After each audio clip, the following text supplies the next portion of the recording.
कल्याणी तोर यांचे पती स्वर्गीय गजानन तोर यांची हत्या होऊन जवळपास 14 ते 15 महिने होऊन गेले.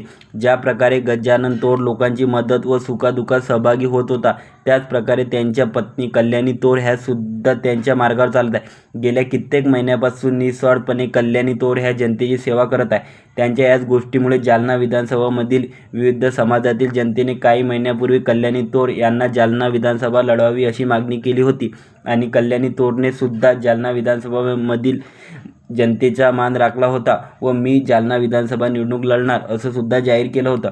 कल्याणी तोर विधानसभा निवडणूक लढणार आहे हे ऐकून गजानन तोरला मानणाऱ्या युवा वर्गामध्ये एक खुशीचं वातावरण तयार झालं होतं.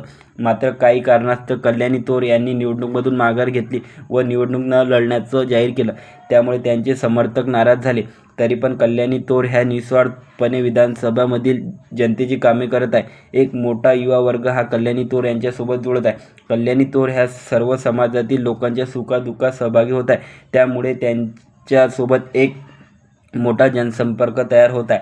कदाचित भविष्यात कल्याणी तोर हे आपल्याला विधानसभा निवडणूक लढताना दिसतील. तुम्हाला काय वाटते की भविष्यात कल्याणी तोर विधानसभा निवडणूक लढणार किंवा नाही लढणार? तुमची प्रतिक्रिया मला कमेंटमध्ये नक्की कळवा. व्हिडिओ आवडल्यास लाईक, शेअर आणि सबस्क्राईब करायला विसरू नका. धन्यवाद.